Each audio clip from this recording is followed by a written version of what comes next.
Hello बच्चों, स्वागत है आपका हमारे यूट्यूब चैनल गुना क्लास रामपुर में। तो आज भी हम पढ़ने वाले हैं क्लास 10 के मैथ के प्रश्नावली 6.3 का क्वेश्चन नंबर 16। तो चलिए शुरू करते हैं। इससे पहले हमने इसके पिछले सभी चैप्टर को बहुत अच्छी तरीक़ा से पढ़ा है। आपको इसका लिंक डिस्क्रिप्शन में मिल जाएगा, आप वहाँ जाकर देख सकते हैं। तो आज इस वीडियो में हम पढ़ेंगे प्रश्नावली 6.3 का क्वेश्चन नंबर 16। ये क्वेश्चन इस चैप्टर का यानी कि इस प्रश्नावली का सबसे लास्ट क्वेश्चन है। ठीक है, इसके बाद फिर से हम इसका अगले प्रश्नावली को पढ़ेंगे। ठीक है, क्वेश्चन है कि AD और PM त्रिभुज ABC और PQR की क्रमशः माध्यिकाएं हैं, जबकि त्रिभुज ABC समरूप है त्रिभुज PQR के। तो सिद्ध कीजिए कि AB बटा PQ बराबर AD बटा PM है। बहुत ही आसान क्वेश्चन है। जो पहले हमें दिया हुआ है वो पहले हम लिख लेते हैं।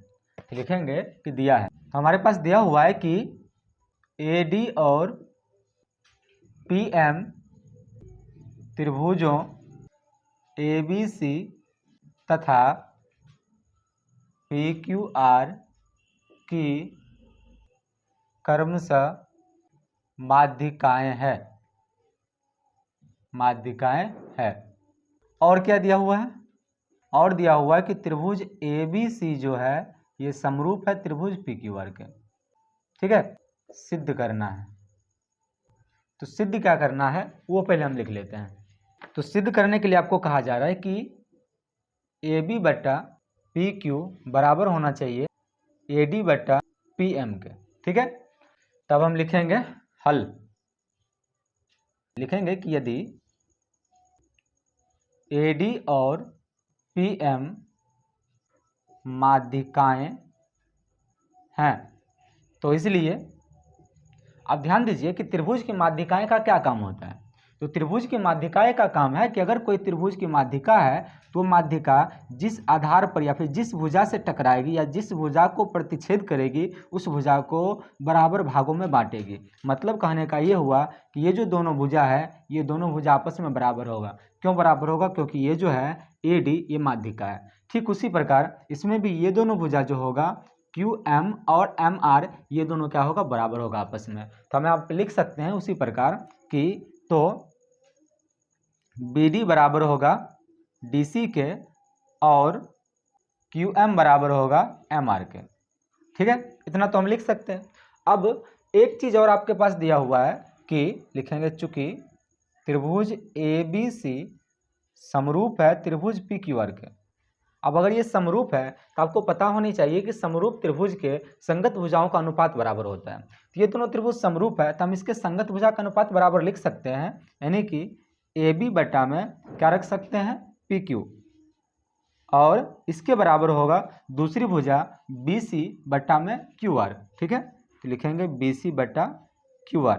ऐसे तीसरी भुजा भी इसके समानुपाती होगा, लेकिन हमें तीसरी भुजा की यहाँ जरूरत नहीं है, हम इतना ही लिखेंगे अभी। ठीक है, आगे लिखेंगे या पहले से हम AB बटा PQ इसको ऐसे रहने देंगे। अब ये जो है BC और QR इसको आप दो भाग में बांट सकते हैं। देखिए कि BC जो है ये दो भाग में बटा हुआ है, BD और DC में, और ये जो है QR ये दो भाग में बटा हुआ है QM और MR के। तो इस प्रकार हम बांट सकते हैं इसे हम लिख सकते हैं कि BD प्लस DC में, और इसे हम बांट सकते हैं QM प्लस MR में। ठीक है, अब यहाँ देखिए कि ये दोनों जो भुजा है हमने पहले यहाँ पर लिखा है कि ये दोनों बराबर है। ठीक है, और ये दोनों भुजा जो है ये भी यहाँ पर दिया हुआ है कि ये दोनों बराबर है।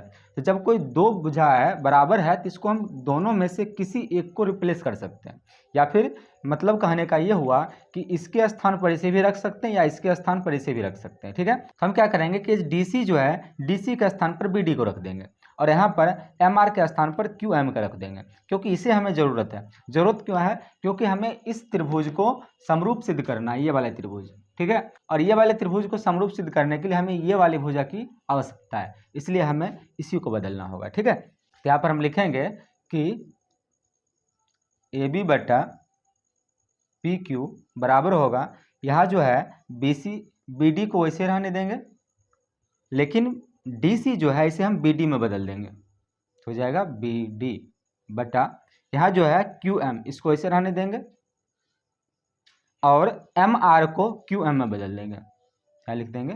QM। इतना हो गया।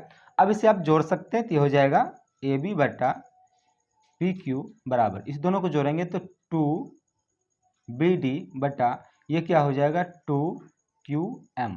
यहाँ से 2 से 2 आप काट सकते हैं तो क्या आ गया यहाँ पे, तो यहाँ आ जाएगा AB बटा PQ बराबर BD बटा QM। ठीक है, हमें यहाँ जो जरूरत था आगे ये हमें मिल गया है, ये अभी सिद्ध नहीं हुआ है। ठीक है, अब आगे देखिए कि हमें जो सिद्ध करने के लिए कहा जा रहा है वो तभी सिद्ध होगा जब इस दोनों त्रिभुज को हम समरूप सिद्ध कर देंगे। तब इस दोनों त्रिभुज को समरूप सिद्ध करेंगे हम।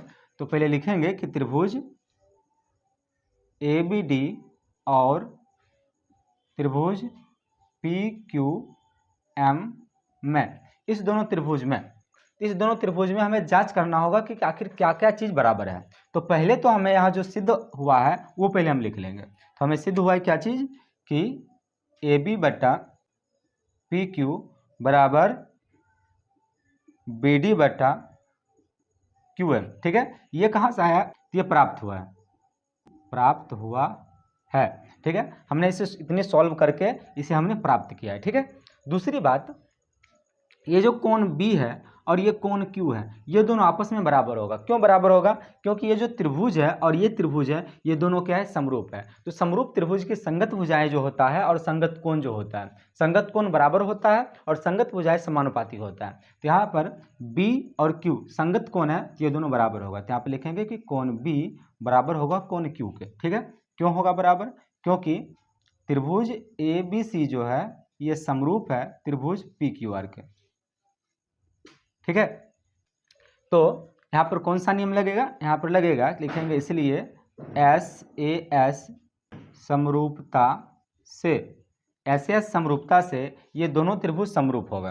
तो यहाँ जो त्रिभुज था हमारा ABD यानी कि ये वाला त्रिभुज ABD, इसे हम लिख सकते हैं कि त्रिभुज ABD समरूप है दूसरी त्रिभुज PQM के, त्रिभुज PQM के। ठीक है, तो यहाँ पर यह हमें समरूप सिद्ध हो गया। अब आपको पता है कि समरूप त्रिभुज की संगत भुजाएं जो होता है वो समानुपाती होता है। तो उसी प्रकार ये त्रिभुज की जो संगत भुजाएं होगा वो समानुपाती होगा। तो हम क्या लिखेंगे कि चूंकि समरूप त्रिभुज के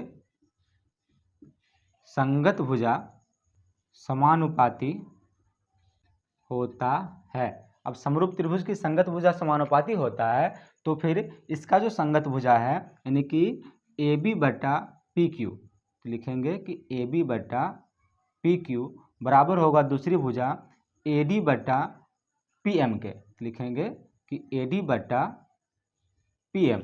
अब यही तो हमें सिद्ध करने के लिए कहा जा रहा है। ठीक है, तो ये हमारा जो हमें सिद्ध करने के लिए कहा जा रहा था वो सिद्ध हो गया था। यहाँ पर लिख देंगे प्रूव्ड। ठीक है, तो इस प्रकार प्रश्नावली 6.3 के लास्ट क्वेश्चन जो था वो पूरा हुआ। ठीक है।